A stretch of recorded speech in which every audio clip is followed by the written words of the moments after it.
নমস্কাৰ শিক্ষাৰ্থীসকল, ই-কক্সালে স্বাগতম জনাইছো। আশা কৰোঁ তোমালোক ভালে আছা। আজি আমি পঢ়িব ওলাইছো ষষ্ঠ শ্ৰেণীৰ অসমীয়া বিষয়ৰ উন্মেষ পাঠ্যপুথিৰ ৭ নম্বৰ পাঠ তপনৰ কথাৰ প্ৰশ্ন উত্তৰসমূহ।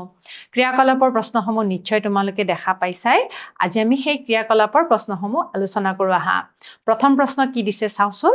প্ৰথম প্ৰশ্ন আমাক বিকল্প কেইটামান দিছে। প্ৰশ্ন এটা দিছে, প্ৰশ্নটোৰ বিকল্পকেইটাৰ ভিতৰত কোনটো শুদ্ধ উত্তৰ হ'ব সেইটো বাছি উলিয়াব দিছে। প্ৰথম প্ৰশ্নটো দিছে ধুবুৰীৰ পৰা তপনহঁতৰ ঘৰলৈ কোন আহিছিল? মনত আছেনে তোমালোকৰ? কোন আহিছিলে বাৰু? তপনৰ মাহীয়েক আহিছিলে নে? তপনৰ মাক আহিছিলে নে? তপনৰ মাহীয়েকৰ পুতেক আহিছিলে নে জোচেফ ছাৰ আহিছিলে? শুদ্ধ উত্তৰটো ক'ব পাৰিবানে? শুদ্ধ উত্তৰটো বাৰু এইটোও নহয়, এইটোও নহয়, এইটোহে বিকল্প শুদ্ধ উত্তৰ, মানে তপনৰ মাহীয়েকৰ পুতেক। গতিকে গ নম্বৰ যিটো উত্তৰ হয় সেইটো হৈছে শুদ্ধ উত্তৰ, আৰু তোমালোকে এইটো পিত্ৰটো সম্পূৰ্ণভাৱে পূৰ কৰিব লাগিব। ঠিক আছে, তাৰ পিছৰ প্ৰশ্নটোলৈ আমি যাওঁ।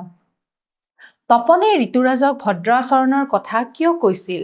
উত্তৰকেইটা আছিলে আমাৰ যিকেইটা বিকল্প দিছে তাৰ ভিতৰত আছে ক নম্বৰত ভদ্ৰলোক হোৱাৰ জ্ঞান দিয়াৰ বাবে, তাৰপিছত কৈছিলে ঋতুৰাজক মূৰ্খ সজাবৰ বাবে, তাৰপিছত মনে বিচৰা বস্তু পাবৰ বাবে, আৰু শেষত দিছে মাকৰ পৰা বেছিকে মৰম পাবৰ বাবে। এই চাৰিটা বিকল্পৰ ভিতৰত কোনটো শুদ্ধ হ'ব বুলি ভাবিছা তোমালোকে? নিশ্চয় এইটোৱে হ'ব, মনে বিচৰা বস্তু পাবৰ বাবে। গতিকে গ নম্বৰটোৱে হৈছে শুদ্ধ উত্তৰ। ঠিক আছে, তাৰ পিছৰ প্ৰশ্নটোলৈ যাওঁ। তুমি ওপৰৰ দ্বিতীয় প্ৰশ্নৰ উত্তৰটো কিয় শুদ্ধ বুলি বাছি ল'লা? সহপাঠীৰ লগত আলোচনা কৰি কোৱা। গতিকে ছাত্ৰ ছাত্ৰীসকল, এই প্ৰশ্নটোৰ উত্তৰটো আমি যে পাইছো মনে বিচৰা বস্তু পাবৰ বাবে কিয় শুদ্ধ হয় সেইটো কথা সুধিছে। চোৱা, তপনে ঋতুৰাজক ভদ্ৰ আচৰণৰ কথা এইকাৰণেই কৈছিলে যাতে সি যিটো মনে বিচৰা বস্তু আছিলে সেই বস্তুটো পাওক। কেক ডাঙৰ দুখৰ সি বিচাৰিছিলে, সেইকাৰণে সি এইষাৰ কথা কৈছিলে। সি ঋতুৰাজক মূৰ্খ সজাবৰ কাৰণেও কোৱা নাছিলে, বা ভদ্ৰ আচৰণৰ জ্ঞান দিবৰ কাৰণেও কোৱা নাছিলে, বা মাকৰ পৰা বেছিকৈ মৰম পাবৰ কাৰণেও কোৱা নাছিলে। সি মাত্ৰ বিচাৰিছিলে যে ডাঙৰ কেক দুখৰ সি পাওক, কাৰণ তপনৰ মাকে ঋতুৰাজকহে বেছিকে গুৰুত্ব দিয়া বুলি তপনে ভাবিছিলে। সেইকাৰণে তপনে ঋতুৰাজৰ লগত এই ভদ্ৰ আচৰণৰ কথাখিনি কৈছিলে।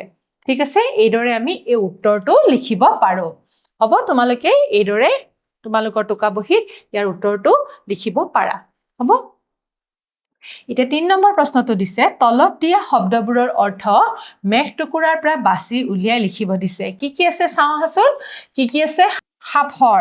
সাফৰ শব্দটো শুনিছানে? তাৰপিছত আছে মাছৰ পিছৰ অংশ, ভাল আচৰণৰ দ্বাৰা লোকৰ মনত সন্তোষ দিয়া, লিখা পঢ়া কৰা বা আহাৰ খোৱা, ওখ খুৰা লগোৱা, পীৰা সদৃশ আচবাব। গতিকে ইয়াতে চোৱাচোন, ইয়াতে আমি কি লিখিব লাগিব? এতিয়া মেজ মানে কি ক'ব পাৰিবানে? এই মেজৰ অৰ্থটো ইয়াতে আছে। ঠিক আছে, এই মেঘৰ টুকুৰাটোত আছে। তো মেঘৰ টুকুৰাটোৰ নিচিনা নহয় জানো? সেইকাৰণে এই টুকুৰাটোতে কিছুমান শব্দ আছে, সেই শব্দ বা বাক্যাংশ আছে, তাতে সেই শব্দ বা বাক্যাংশৰ পৰা আমাৰ এই শব্দকেইটাৰ অৰ্থ উলিয়াব লাগিব। মেজ মানে কি লিখিব পাৰোঁ আমি? আমি লিখিব পাৰোঁ কি জানানে?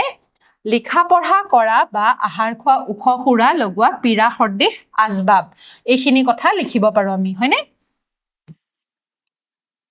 এইটো আমি লিখিব পাৰোঁ। ইয়াৰে উত্তৰ আমি পাই গলো। তাৰপিছত ফিছা হৈছে মাছৰ পিছৰ অংশ, হয়নে নহয়? তাৰপিছত ঢাকন মানে হৈছে সাফৰ। তাৰপিছত ভদ্ৰ মানে হৈছে কি? ভাল আচৰণৰ দ্বাৰা লোকৰ মনত সন্তোষ দিয়া। গতিকে এইটো হৈছে ভদ্ৰ বুলি আমি ক'ব পাৰোঁ। ঠিক আছে, ভদ্ৰ, ঢাকোন, ফিছা আৰু মেজৰ অৰ্থখিনি আমি ইয়াতে পাইছোঁ, আৰু ইয়াৰ পৰা আমি ইয়াতে লিখিব পাৰিম। ঠিক আছে, গতিকে ইয়াৰে উত্তৰকেইটা আমি পালোঁ বুলি ধৰিব পাৰোঁ। তলত দিয়া প্ৰশ্নকেইটাৰ উত্তৰ কোৱা আৰু লিখা। তপনৰ মাহীয়েকৰ ঘৰ ক'ত আছিল? ক'ত আছিলে বাৰু? তপনৰ মাহীয়েকৰ ঘৰ ধুবুৰীত আছিল, হয়নে? তপনৰ মাহীয়েকৰ ঘৰ ধুবুৰীত আছিল, আৰু মাহীয়েকৰ পুতেক ঋতুৰাজ তপনৰ ঘৰত আহিছিল, হয়নে নহয়? তাৰ পিছৰ প্ৰশ্ন চোৱাচোন। তপনৰ মাহীয়েকৰ পুতেকৰ নাম কি আছিলে? কি আছিলে? এইমাত্ৰ কৈ উঠিছো নহয়। কি আছিলে বাৰু? ঋতুৰাজ, হয়নে? গ নম্বৰ প্ৰশ্নটো চাওঁচোন। ভদ্ৰ মানুহৰ উদাহৰণ তপনহঁতক কোনে দিছিলে বাৰু জোচেফ ছাৰে মনত আছে নহয় জোচেফ ছাৰে দিছিলে ভদ্ৰ মানুহৰ উদাহৰণ কোনে দিছিলে জোচেফ ছাৰে তপনহঁতক জোচেফ ছাৰে দিয়া বুলি কৈছিলে তাৰপিছত ঋতুৰাজ তপনতকৈ বয়সত কিমান সৰু ঋতুৰাজ তপনতকৈ বয়সত কিমান দিনৰ সৰু আছিলে 2 মাহৰ সৰু আছিলে ঠিক আছে মানে তপন ডাঙৰ আছিলে ঋতুৰাজ সৰু আছিলে তাৰ পিছৰ প্ৰশ্নটো চোৱাচোন তপনৰ কথা পাত্ৰীৰ লেখক কোন আছিলে লেখক তেখেত আছিলে ডক্টৰ ভৱেন্দ্ৰনাথ শইকীয়াদেৱ হ'ব আমি এইটো উত্তৰ পালো তলত দিয়া প্ৰশ্নকেইটাৰ উত্তৰ দলত আলোচনা কৰি উত্তৰ লিখা গতিকে আমি এইকেইটা প্ৰশ্ন ভালদৰে আলোচনা কৰি নিজৰ সহপাঠীৰ লগত আলোচনা কৰি তোমালোকে লিখিবা কি আছিলে প্ৰশ্নটো তপন আৰু ঋতুৰাজৰ মাজত কোনটো চৰিত্ৰ তোমাৰ বেছি ভাল লাগিল আৰু কিয় চোৱা ইয়াতে দুটা চৰিত্ৰ আছে তপন আৰু ঋতুৰাজ তোমালোকৰ তপনকো ভাল লাগিব পাৰে ঋতুৰাজকো ভাল লাগিব পাৰে মই তোমালোকৰ সুবিধাৰ্থে অলপমান লিখি দিছো বাৰু ঋতুৰাজৰ চৰিত্ৰটো মোৰ বেছি ভাল লাগিল কাৰণ সি নম্ৰ ভদ্ৰ আৰু আত্মীয়ত্যাগী আছিল সি সদায় তপনৰ প্ৰতি সদাচাৰ দেখুৱাইছিল গতিকে সি বহুত নম্ৰ আছিলে ভদ্ৰ আছিলে আৰু তপনৰ কথাখিনি মানি চলিছিলে সেই কাৰণে ঋতুৰাজৰ চৰিত্ৰটো ভাল লাগিছিলে তাৰ পিছৰ প্ৰশ্নটো চোৱাচোন পিছৰ প্ৰশ্নটো দিছে তপনে ঋতুৰাজক ভদ্ৰ মানুহৰ আচৰণৰ দুটা উদাহৰণ দিছিল সেই উদাহৰণ দুটাৰ লগত তুমি একমত হয়নে যদি হয় কিয় হয় আৰু যদি নহয় কিয় নহয় গতিকে তপনে ঋতুৰাজৰ ভদ্ৰ মানুহৰ আচৰণ দুটাৰ উদাহৰণ দিছিলে সেই উদাহৰণ দুটাৰ লগত তুমি একমত হয়নে যদি হয় কিয় হয় আৰু যদি নহয় কিয় নহয় ঠিক আছে গতিকে ইয়াৰে উত্তৰটো হ'ব হয় মই একমত কাৰণ মানুহে যদি সদায় আনক অগ্ৰাধিকাৰ দিয়ে তেনেহলে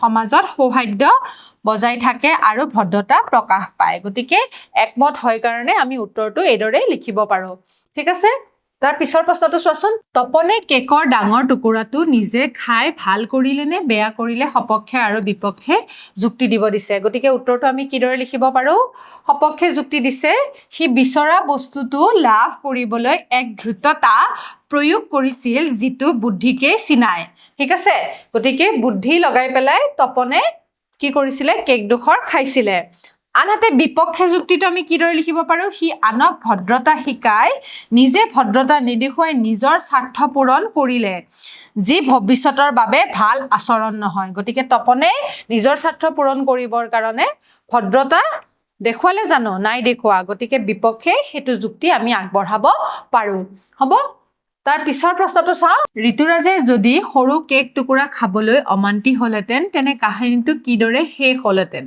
গতিকে ছাত্ৰ ছাত্ৰীসকল ঋতুৰাজে যদি সৰু কেক টুকুৰা খাবলৈ অমান্তি হলহেঁতেন তপনক ক'লে হয় যে মই ডাঙৰ কেক টুকুৰাই খাম তেতিয়া কি হ'ল হয় কাহিনীটো আমি কিদৰে শেষ কৰিব পাৰো তেতিয়া হলহেঁতেন যে তপনে নিজৰ কৌশলত সফল নহল হয়নে নহয় তপনে যিটো কৌশল আগবঢ়াইছিলে বা বুদ্ধি লগাইছিলে সেইটোত সফল নহল হয় অথবা তপন আৰু ঋতুৰাজৰ মাজত এটা সামান্য মন কষা হোৱাটো সম্ভৱ আছিল হয়তো মনোমালিন্য ঘটিব পাৰিল হয় ঠিক আছে গতিকে কাহিনীটো এইদৰে শেষ হল হয় গতিকে ছাত্ৰ ছাত্ৰীসকল আজি আমি এইখিনি প্ৰশ্ন আলোচনা কৰিলো অহা ক্লাছত আমি বাকি ৰৈ যোৱা প্ৰশ্নসমূহ আলোচনা কৰিম ইমান সময় তোমালোকে মোক সহযোগিতা কৰাৰ কাৰণে তোমালোকলৈ ধন্যবাদ থাকিল আজিলৈ সামৰিছো নমস্কাৰ